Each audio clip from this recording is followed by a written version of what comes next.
ప్రభు నామమున మీ అందరికి వందనాలు. ఈ దినము దేవుని యొక్క వాక్యము, వాగ్దానము ఆయన నీకు సంపూర్ణమైన బహుమానం ఇచ్చునని ఆమెకు ఉత్తరం ఇచ్చెను. రూతు గ్రంథం 2వ అధ్యాయము 12వ వచనం.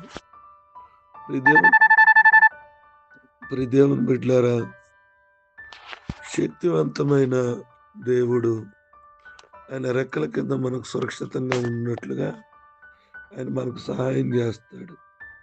అయితే రూతు ఇశ్రాయేలీయుల కుటుంబంలో వివాహం చేసుకుని దేవుని యొక్క ప్రేమకు ఆకర్షితురాలైంది.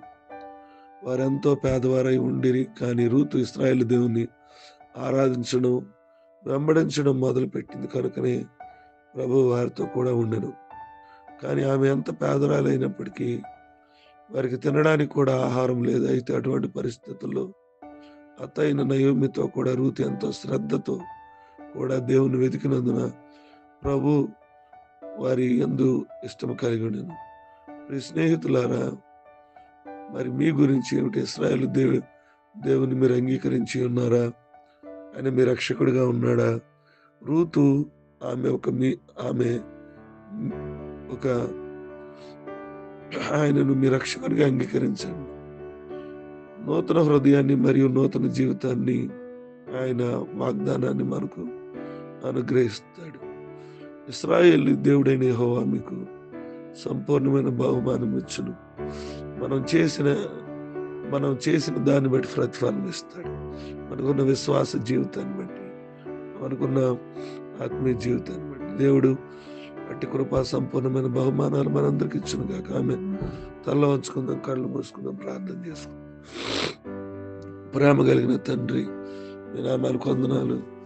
రాత్రంతా కాచారు, మరొక శ్రేష్టమైన దినాన్ని ఇచ్చారు. వేకుని లేచి మిమ్మల్ని ఆరాధించే ధన్యత, మీ నామాన్ని మహిమపరిచే ధన్యత నాకు ఇచ్చినందుకు మీ స్తోత్రాలు. ఈ దినపు మా అవసరతల్లో మీరు తోడుగుండండి. నైనా వాక్యం ద్వారా మాతో మాట్లాడారు. సంపూర్ణమైన బహుమానాలు మీ దగ్గర నుంచి మేము పొందుకునే కృప మాకు దయచేయండి కోరుకుంటున్నాం. ఈ దినపు ఇంటర్మీడియట్ ఎగ్జామ్లో పిల్లలకు మీరు తోడుకుండమని కోరుకుంటున్నాం. ఈరోజు పుట్టినరోజులు, వివాహ దినాలు జరుపుకున్న బిడ్డలు జ్ఞాపకం చేసుకుని కోరుకుంటున్నాం. ఏదైనా శిలువ ధ్యాన కోడికల్లో మీరే సహాయం చేయమని ప్రార్థన విజ్ఞాపన చేస్తాం. మా కుటుంబాల్లో ఉన్న అవసరతలు, అక్కర్తలు, ఇబ్బందులు, ఇరుకులు, శోధనలు సమస్తమును మీ చేతులుగా అప్పగిస్తూ మీరే కృప చూపించి నడిపించి సహాయం చేసి బలపరచమని సమస్త మహిమగంత ప్రభావాలు మీకు చెల్లిస్తూ మిమ్మల్ని స్తుతిస్తూ ఈ ప్రార్థన యేసు నామమున నడుచున్నాము తండ్రి. ఆమేన్.